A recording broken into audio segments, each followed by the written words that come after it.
Bismillahirrahmanirrahim. Assalamualaikum warahmatullahi wabarakatuh. Soleh dan solehah kelas 5 yang Ustaz sayangi. Bagaimana kabarnya pagi hari ini? Sehat? Alhamdulillah. Mudah-mudahan kesehatan selalu ada pada diri kita dan kita banyak bersyukur kepada Allah atas nikmat yang diberikan pada kita. Baik, soleh dan solehah, pada kesempatan ini Ustadz akan menyampaikan beberapa materi berkenaan dengan budi pekerti, yaitu berkenaan dengan sikap. Tapi sebelumnya, marilah kita buka bersama untuk pelajaran pada pagi hari ini dengan membaca Al-Basmalah. Bismillahirrahmanirrahim. Jangan lupa ya, kita berdoa dulu. Ayo, Ustadz tuntun. A'udzu billahi minasyaitonir rajim. Bismillahirrahmanirrahim.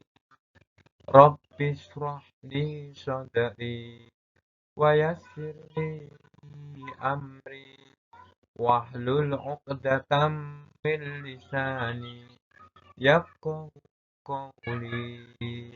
Amin ya rabbal alamin. Baik soleh dan solehah, pada kesempatan ini Ustaz akan menyampaikan berkenaan dengan kitab-kitab Allah.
nama-nama kitab Allah.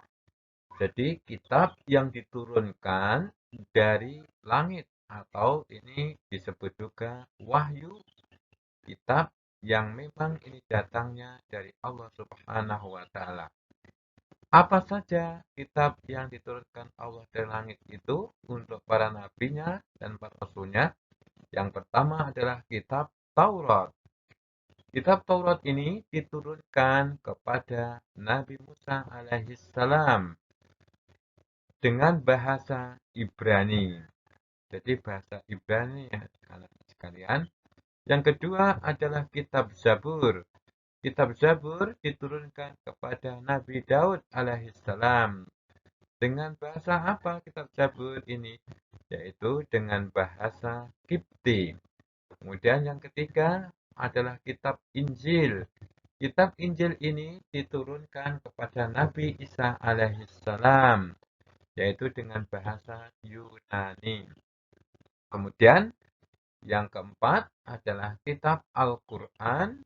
Kitab Al-Quran diturunkan kepada Nabi Muhammad Sallallahu Alaihi Wasallam, yaitu seorang nabi yang terakhir juga rasul terakhir dengan bahasa Arab. Semua nama-nama kitab itu disebut nama kitab Samawi. Jadi kitab Samawi adalah kitab yang diturunkan dari langit, alias kitab yang diwahyukan oleh Allah kepada Nabi dan Rasul tersebut di atas.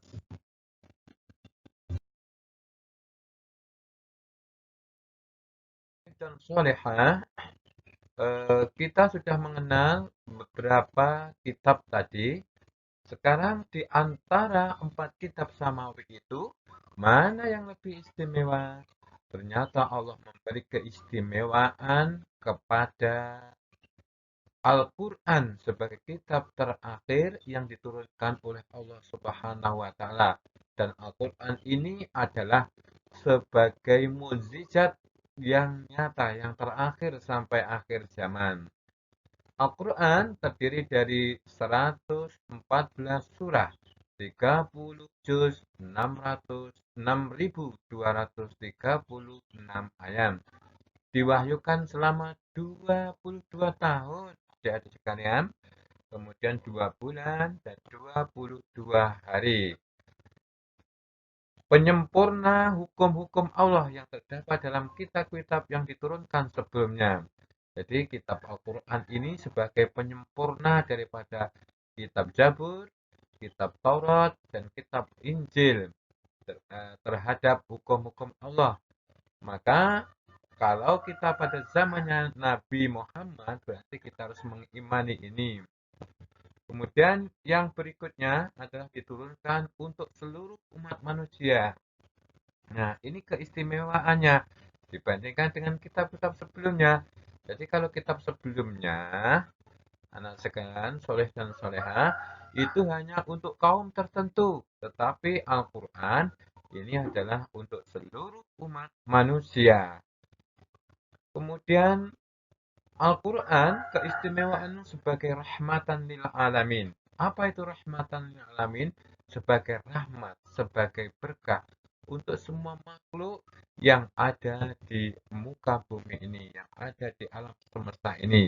Maka Al-Quran sebagai petunjuk dalam kehidupan kita dan Al-Quran petunjuk manusia untuk berperilaku baik kepada Allah, perilaku kepada sesama manusia, perilaku kepada makhluk-makhluk lain termasuk hewan, tumbuhan, dan alam semesta ini. Jadi keistimewaannya luar biasa. Dan ajaran yang ada di Al-Quran adalah ajaran yang terpuji dari Allah Subhanahu wa Ta'ala. Solih dan solehah yang saya hormati, solih dan solehah, Ustaz sayang. Untuk selanjutnya, kita mau pelajari tentang akhlak. Akhlak. Jadi akhlak atau adab atau sifat yang terpuji dalam diri kita. Ya. Atau karakter. Nah, karakter yang ada dalam diri kita. Ya. Beginkah anak-anak Kalau soleh dan soleha menjadi anak yang soleh, memiliki sifat yang baik, yang insya Allah sifat ini nanti akan membanggakan kedua orang tua kita dan di sana akan diberi pahala oleh Allah Subhanahu wa taala. Sifat yang pertama adalah jujur. Jujur, jujur ini maksudnya apa? Jujur kepada Allah Subhanahu wa taala. Jadi, tatkala kita di mana saja dalam keadaan apapun, maka kita harus jujur pada Allah Subhanahu wa taala. Taat kepada Allah dimanapun dan kapanpun berada. Nah, yang kedua adalah jujur kepada diri sendiri. Maksudnya apa jujur pada diri sendiri ini? Yakin pada kemampuan dirinya sendiri. Dia tidak bohong, kemudian tidak curang, yaitu jujur kepada dirinya sendiri. Kalau misalkan hari ini sudah sholat apa belum? Kalau dia belum sholat mengatakan bahwasanya dirinya belum sholat. Kalau dia mengatakan bahwa dirinya sholat padahal dia tidak, itu berarti dia tidak jujur kepada diri sendiri. Diri sendiri jangan dibohongi karena pada hakikatnya diri sendiri itu adalah hal yang bersih, yang mana jika bersih itu dicampur dengan kotor, maka sebenarnya itu akan menjadi kotor, akan menjadi tidak baik. Untuk itu, anak-anak sekalian, yakin pada kemampuan diri sendiri, tidak berbohong, itu jujur kepada diri sendiri. Kemudian, yang berikutnya adalah jujur kepada orang lain. Apa ini jujur kepada orang lain? Menepati janji, tidak menipu, kemudian tidak mencela, tidak ghibah, tidak ngerasani, kemudian tidak apa ya istilahnya tidak menjelek-jelekan ketika orang itu tidak ada, tidak istilahnya menggibah kepada temannya. Inilah jujur kepada orang lain.